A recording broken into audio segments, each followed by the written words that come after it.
Tell me something, my friend. What was the last thought you were thinking last night, in the final moment before the world went dark and you fell away into sleep? You do not remember, do you? And yet that one unremembered thought did more to shape the day you are living right now than every plan you made, every effort you gave, and every word you spoke while you were wide awake. Tonight I am going to hand you the doorway. Not a theory, a doorway. There is a narrow window of a few minutes every single night when the mind stops arguing with you and simply accepts what you give it. Miss that window and you wake up tomorrow inside the same life. Enter it correctly even once, and you will feel reality begin to move beneath your feet before the week is out. Stay with me to the end, because the whole method is here, and it costs you nothing but the last few minutes of your evening. Let me tell you what happened to me, and then you will understand why I speak of this with such certainty. There was a winter, a hard one, when I had nothing. I was living in a cold room in New York City, one room, and the radiator did not work, and I had not the fare to leave the city, let alone the money to go home. And I wanted to go home. My family was in Barbados, 100 miles of ocean away, and I wanted to spend that December in the house I was born in, at the table I was raised at, with the people who knew my name before I made anything of it. I had no ticket. I had no prospects. And a man came to me, a teacher, an old teacher of mine, and I told him my trouble, and he listened, and then he said a thing that offended me at first. He said, "Sleep this night as though you were already there. Not think about it, not hope for it, not save for it. Sleep as though it were done."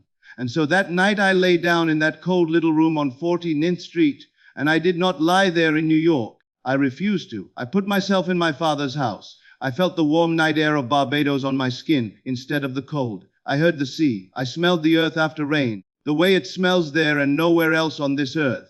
And I did not watch myself doing it. I was there, my friend, looking out through my own eyes at that ceiling, in that bed, in that house. And every night I did it again. And when my mind wandered back to the cold room and the empty pocket, I brought it back gently, the way you bring a child back to a table. And I slept in Barbados again. I did that for 1 week, then 2.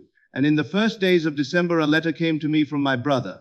Unasked, unexpected, unexplained.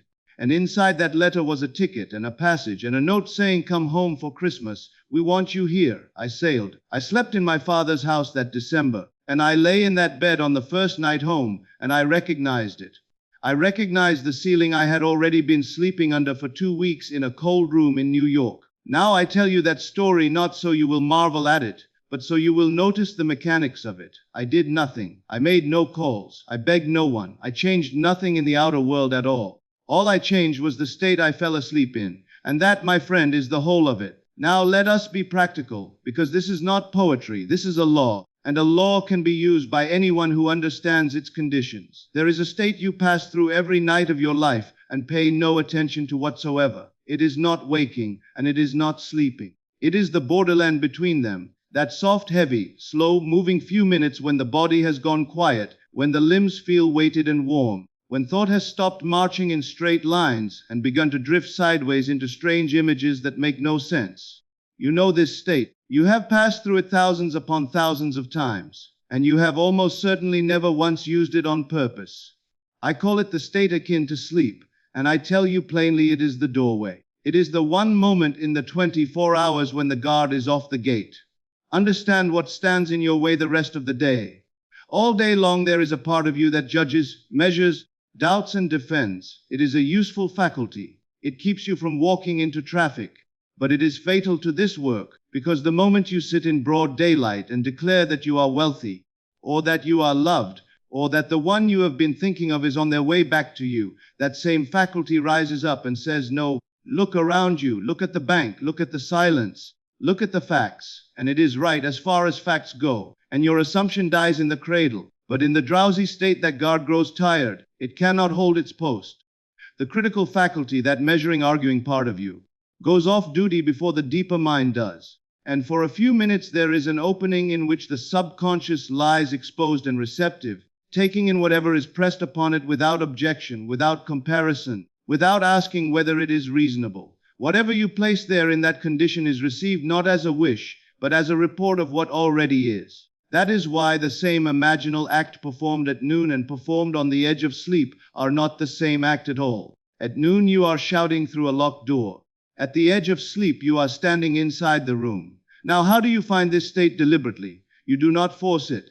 For the moment you strain after it, you have woken yourself up. You lie down. You get comfortable, truly comfortable, in whatever posture you would naturally sleep in. And then you do the one thing most people never do. You go still. Completely still. So still that if a fly landed upon your hand, it would take an act of will to move it. You will find, if you hold that stillness, that a curious thing happens. The body begins to feel large and heavy and far away, and the border of it gets vague. The hands seem to swell. The line between you and the bed softens. That is the signal. That is the state I am speaking of. Your attention has withdrawn from the senses and turned inward, and now it will go wherever you point it and stay there. And here is the thing you must grasp, because everything else I will tell you rests upon it. In that state, your imagination is not a picture. It is a place. Whatever scene you enter there, you enter as a man enters a room.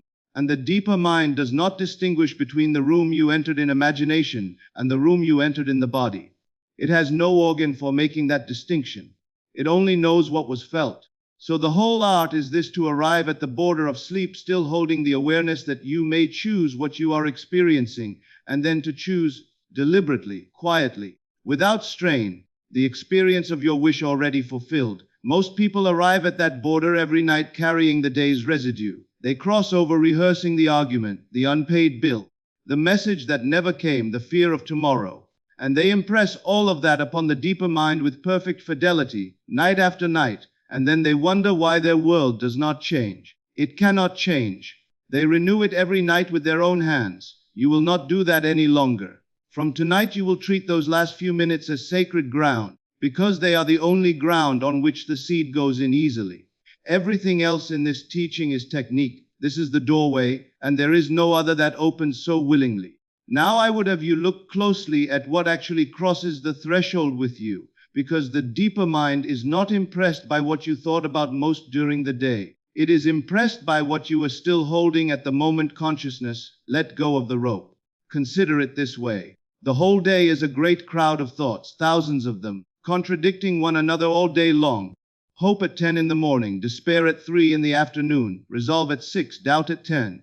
If every one of those left an equal mark, no man could ever build anything, for he would be building and demolishing in the same hour. But that is not how it works. The mark is left by the state you are in when the door closes. That is the seed. Everything else is weather. And this is why so many sincere people work at this for months and get nothing. They spend 20 minutes in the afternoon deliberately affirming a beautiful thing, and then they spend the last 20 minutes of the day drifting off in worry, replaying the silence, wondering why nothing has come, checking their disappointment like a wound. And so they plant despair every night and hope every afternoon, and the night wins, because the night is when the ground is soft. I say to you, what you sleep in, you wake in. Not tomorrow morning only, you wake into it as a world. The circumstances of your day tomorrow are the outpicturing of the state you slept in tonight, and the circumstances of your year are the outpicturing of the state you have habitually slept in through that year. Now this cuts both ways, and I want you to feel the mercy in it as well as the warning. Yes, if you have been falling asleep in resentment, in lack, in longing for someone who is not answering, then you have been faithfully renewing that exact world every night, and it has had no choice but to keep appearing. That is the hard half. But here is the merciful half. The seed is planted fresh every single night. Tonight is not weighed down by last night. You do not have to undo 20 years first. You need only fall asleep in a different state tonight, and something different begins to grow from tonight. That is why I say reality can shift fast. Not because the law is impatient, but because the planting is daily. A man may live 30 years in poverty and fall asleep for 1 week in the feeling of being provided for, and the change begins in that week. I have seen it too often to speak carefully about it. So the question you must answer every night from now on is a simple one, and I want you to make it a habit to ask it plainly of yourself as your head touches the pillow. What state am I about to sleep in? Not what do I want? Not what am I trying for? What state am I actually in right now at this moment as I go under? If the honest answer is worry, stop. Do not go under. Sit up if you must. Because to fall asleep in worry is to write the next day in worry's handwriting. And you know already what that day will look like, for you have lived 1,000 of them. Instead you turn, gently, without a fight, to the end. Not the road to the end. if it is money you need. You do not fall asleep thinking of how it might come, or through whom, or by what means, for the means is not your business and never was. You fall asleep in the feeling of a man whose bills are paid. If it is a person you long for, you do not fall asleep in the ache of their absence. That is planting absence. You fall asleep in the settled, quiet, almost boring feeling of one whose relationship is entirely well, who has just spoken with them, who has no anxiety on the subject at all, because there is nothing left to be anxious about. And note that word boring. The feeling of the wish fulfilled is not ecstasy. Ecstasy is the feeling of nearly having. Fulfillment is calm. When you truly possess a thing, you do not thrill at it. You rest in it. So when you sleep in the end, you should feel the peculiar peace of a man who has stopped wanting because he has stopped lacking. Carry that across the threshold, my friend. Whatever you are still holding when awareness slips away, that is the instruction the deeper mind receives, and it will spend the following day and the following week arranging people and events and coincidences to make that instruction true. It has no opinion about whether it is good for you.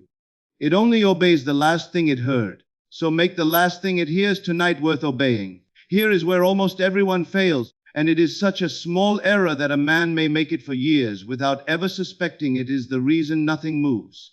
They visualize, they lie down and they see a picture. They see themselves standing in the beautiful house. They see themselves embracing the one they love. They see their own face smiling on a screen in their mind's eye, and they think this is imagination at work. It is not. That is watching a film about a man who has what you want. And you may watch that film every night for 10 years and remain exactly where you are, because you never once got into it. You were in the audience the whole time. You were still the one without, gazing at a picture of the one with, and that is the state you impress separation, longing, distance. You confirm to your deeper mind that the thing is out there, at a distance, on a screen, belonging to some other version of you. Imagination is not a screen, my friend. It is a place you enter. The whole art is a change of viewpoint, and I want you to make this change consciously tonight, because it is the difference between the whole thing working and the whole thing failing. Take the scene you want. Now, where are you standing in it? If you can see your own face, your own body, your own back, you are outside. Turn it around. Come inside the body of the man or woman who has the thing. Look out through their eyes, which are your eyes. Do not see yourself embracing them. Feel your arms around them. Do not see yourself in the room. Look around the room from inside it, and notice what is on your left, and what is behind you, and what the floor feels like under your feet. Ask yourself the question that settles it every time: how would I see the world if this were already true? Not how would I look to others? How would the world look to me? That is the shift, and when you make it, you will notice the whole quality of the experience change. It stops being pretty and becomes real. It gets ordinary. Small details appear that you did not invent. The weight of a cup, a sound from another room, a bit of dust in a sunbeam. Those uninvited details are the sign that you have crossed over from watching into being. When the scene starts furnishing itself, you are inside it. And now bring in the senses, because feeling is the whole engine of this. Sight is the weakest of them for our purpose, and it is the only one most people use. Add touch. What is against your skin? What is in your hand? What is the temperature of the air? Add sound, a voice, and what it says and how it says it. Add smell, which reaches deeper into memory than any other sense. The more of the body you can involve, the less able the deeper mind is to file the experience as fantasy, for fantasy has no texture, and this must have texture. Then take the last step, which is the true one, the feeling. Not the feeling of getting, the feeling of having. There is an enormous difference, and you must learn to tell them apart by taste. The feeling of getting is bright, sharp, and slightly desperate. It has a leaning forward quality to it, an appetite. The feeling of having is quiet. It is warm. It leans back. It has no urgency in it, because urgency belongs to the ones who do not yet possess. A man who owns a house does not feel excited about owning a house. He feels at home. That domestic, unremarkable, settled sensation is the feeling of the wish fulfilled, and it is the state you are trying to occupy. So do not lie down tonight and strain to see something vividly. Strain has never impressed anything upon the deeper mind but strain. Instead, lie down and quietly assume. Take on the state as you would take on a coat. Say to yourself, without theatrics, this is what it feels like to be the one who has this. And then simply be that, in the dark for a few minutes, in a scene small enough to hold. You will know you have it right when the wanting stops. when you feel no pull toward the thing anymore, when you feel, instead, mildly grateful and rather sleepy and entirely unworried, you are in the state. Fall asleep from there. The picture is not the power. The feeling is the power. The picture is only the doorway you walk through to reach the feeling, and once you are inside the feeling, you may let the picture blur and dissolve entirely. It has done its work. Now you must build something, and I want you to build it well, because a badly built scene will keep you circling for months. Most people, when they attempt this, try to imagine the whole of their desire. They want a changed life, so they try to feel a changed life, vague, enormous, shapeless, and the mind cannot hold it. It is like trying to lift a house. Within 20 seconds the attention slides off, and they are thinking of the day's troubles again, and they conclude they are bad at this. They are not bad at it. They chose too large a thing to carry. You do not imagine the desire. You imagine one small moment that could only be happening if the desire were already fulfilled. That is the whole secret of construction. And I want you to hold on to that phrase. The moment that could only happen if it were done. Suppose a man wants a position of importance. He should not lie down and try to feel important. That is smoke. There is nothing to hold. Instead, let him imagine one thing: a friend gripping his hand and saying, "Congratulations, we all knew you would get it." Now what does that little handshake require in order to exist? It requires the whole thing to have happened. The job, the offer, the acceptance, the news traveling. The scene is small enough to hold in the mind for 3 minutes, and yet it drags the entire fulfilled desire in behind it, because it cannot be true alone. Suppose a woman longs for someone who has gone silent. She should not lie down and try to feel loved in general. Let her imagine one moment instead, their voice saying her name in the particular way only they say it, close, warm, unhurried, as though no time had passed and nothing had ever been wrong. Or the weight of their head against her shoulder while she says something ordinary about the day. That is small. That is holdable. And that little moment cannot exist unless the reconciliation has already occurred. So choose your scene by that test. Take your great desire and ask, what is the smallest, most ordinary human moment that would be happening on the other side of this being finished? Not the dramatic climax. The quiet aftermath. Not the wedding, but the tea afterward. Not the check being handed to you, but you paying for something without a thought and walking on. The aftermath is always better than the climax, because the aftermath is where possession lives, and the climax is where wanting still lives. Now, some rules for building it, and these matter. Keep it short. 10 seconds of real experience looped is worth an hour of wandering epic. A scene that runs long will drift, and your drift will always be toward your fears. So make it small and go around it again. Involve another person if you can. There is great power in a scene where someone else's behavior toward you confirms the change, because you cannot easily argue with another person's response inside your own imagination. Their congratulation, their embrace, their casual remark, these are testimony, and testimony convinces the deeper mind faster than declaration does. Include one line of dialogue, one sentence, spoken to you, that could only be spoken if it were done. Hear the voice say it. Hear it in their timbre, their accent, their particular way of leaning on a word. Then hear it again. That single line will do more work than a whole panorama. Anchor it to a place. Put the scene somewhere your body knows. Your own kitchen, your own doorway. A street you have walked 1,000 times. Familiar ground is furnished ground. You will not have to invent it, and your senses will supply the rest for free, which keeps the mind from waking up to build scenery. And here is the rule that governs all the others: the scene must contain no wanting. Search it. If anywhere in that little moment you find yourself relieved, or grateful in that trembling way that still remembers the lack, or thinking finally, throw it out and build another. Relief is the residue of doubt. The correct scene is calm and slightly matter of fact, and could be happening on any ordinary Tuesday of a life in which this was always so. Build it once, carefully, tonight, then do not redesign it tomorrow. Use the same scene, the same words, the same room, night after night. A seed moved to a new pot every day never roots. There is a second instrument, and for many people it works even better than the scene, because it requires no visual gift at all. Some minds do not see pictures easily. Every mind talks. All day long you are conducting an inner conversation, whether or not you attend to it. It never stops, and that inner conversation is not a commentary on your life.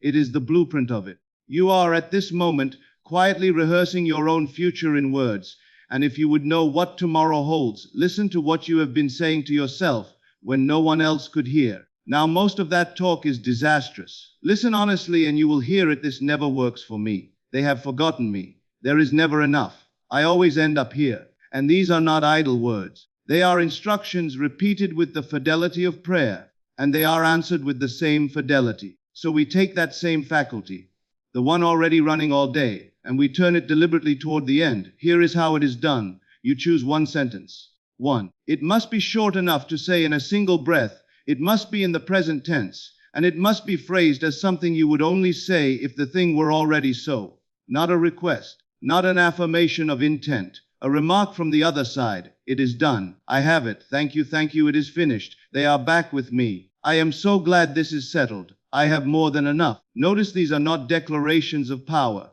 They are casual and grateful. The sort of thing a person mutters to themselves in a quiet moment when a long trouble has finally resolved. That is exactly the tone you want. Now, in the drowsy state, you begin to repeat it. Not aloud, inwardly, in the same voice you think in. And you repeat it slowly over and over, the way a mother rocks a child, letting each repetition sink a little further than the last. You do not analyze it. You do not check whether you believe it. You simply say it, and say it, and say it, and let it carry you down into sleep like a current. This is what I mean by lulling yourself into the assumption. You use the sentence as a rope hand over hand into the deep, and you keep hold of it until you can no longer tell whether you are saying it or dreaming it. The last conscious thing you know should be that sentence, still going, softening at the edges. And a strange thing happens if you do it properly.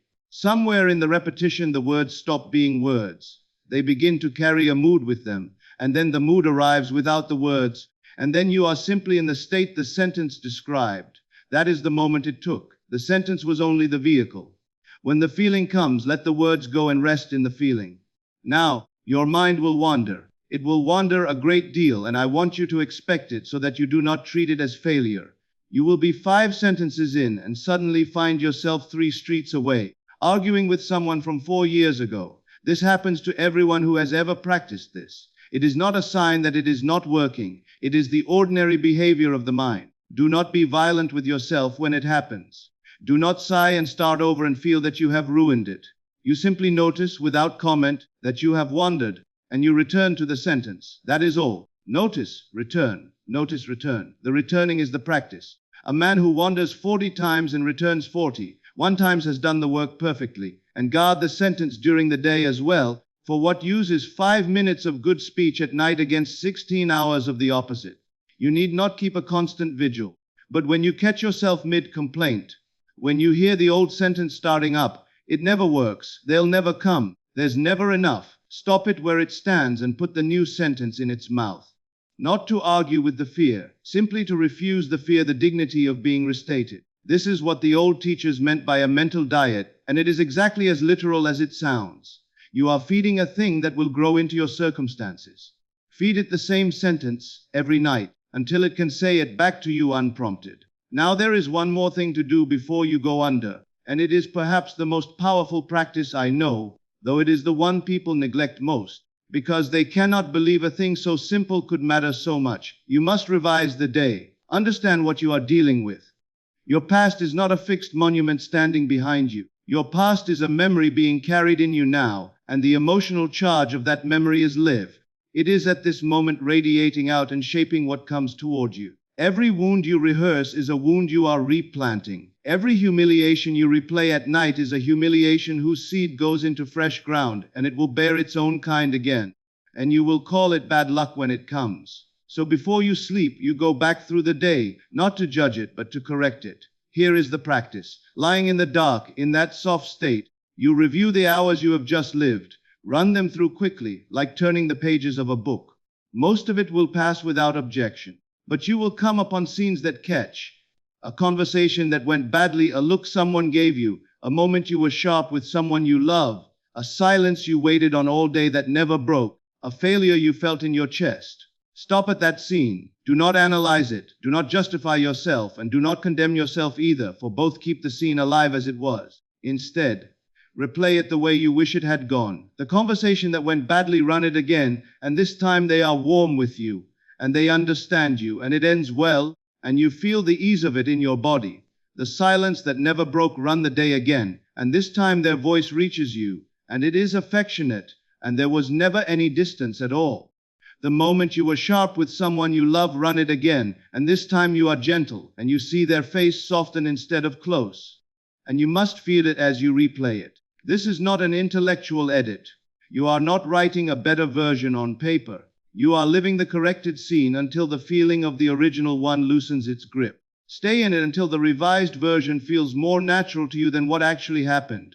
Then let it go. When you do this faithfully, two things occur, and both are worth having. The first is inside you. The charge comes off. You will find, within days, that you are no longer carrying the day into the next day. You are not brooding at breakfast over what happened at dinner. The past stops following you around because you have stopped feeding it.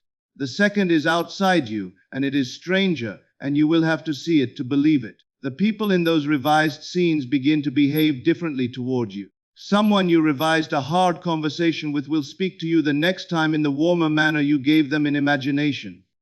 And they will not know why, and neither will you have said a word to them about it. The world begins to conform to the corrected version. Now, why should that be? Because the other person's behavior toward you is not an independent event floating in space.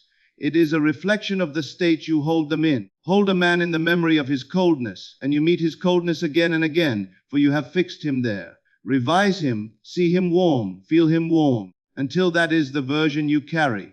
And you have released him to be warm, and he will be, at the first opportunity. Do this every night, my friend, before you take up your scene. Sweep the day clean first, then plant. A man who plants a good seed at night on top of a day's worth of unrevised resentment is planting in poisoned soil, and he will not understand why so little grows. Revise and then sleep in the end in that order. And never let a day go into the deep mind uncorrected. Now here is the hardest instruction I will give you tonight, and it is hard precisely because it asks you to do nothing. You have done the work.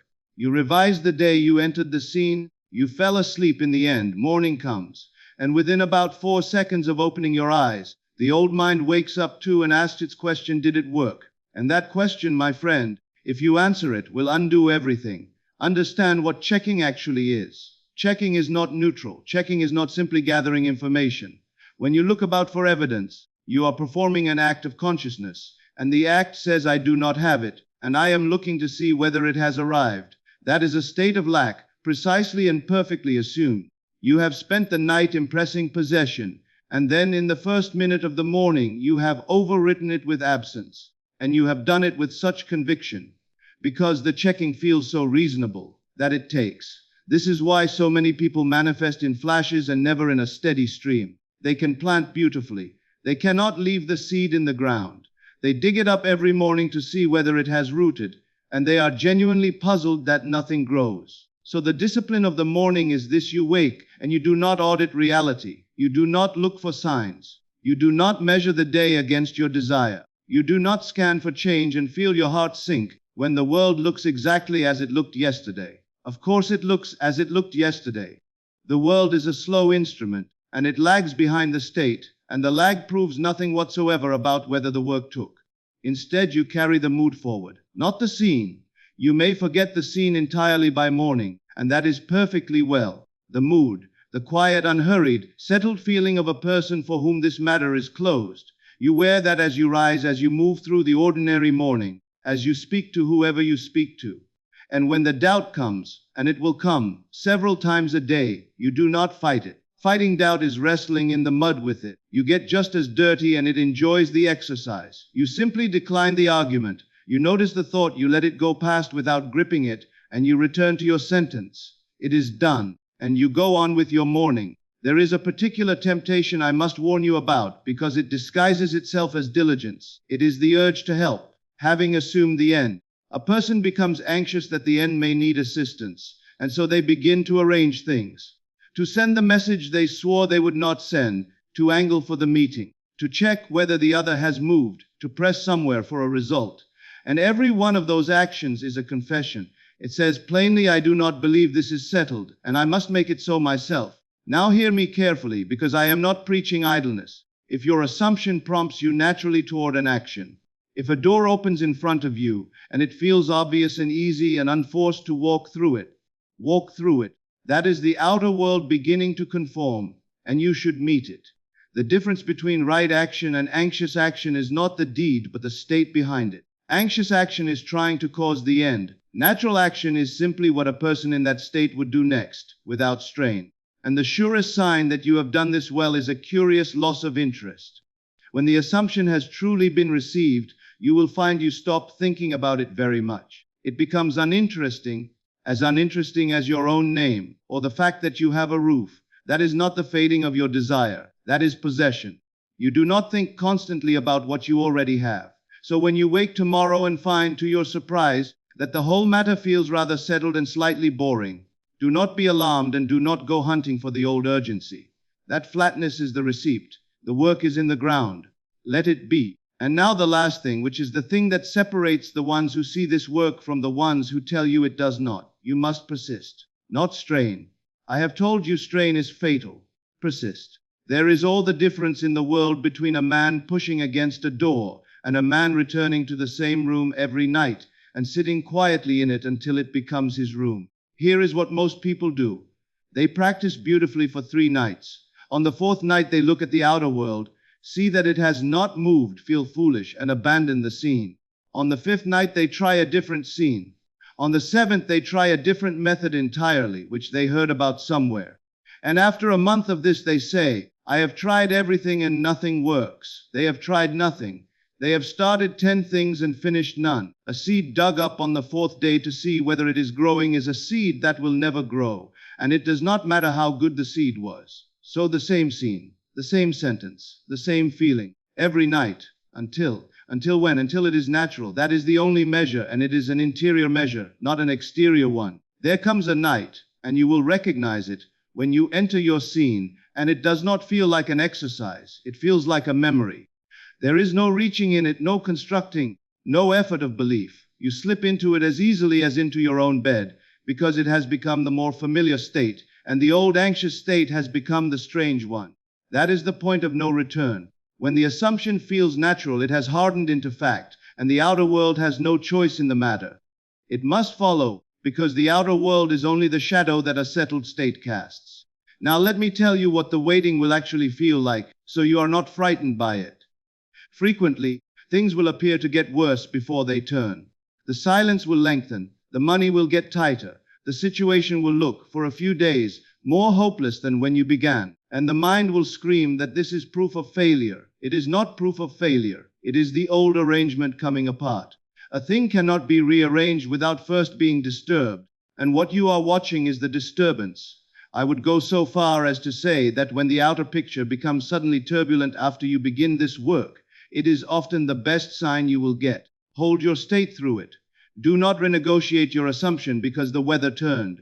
The state is the cause, the weather is the effect, and effects are always the last to know. And do not concern yourself with how. This is where the anxious mind does its final damage. It accepts the end but insists on inspecting the road. It says, very well, but by what means could this possibly reach me? I know of no one who could bring it. There is no path from here to there.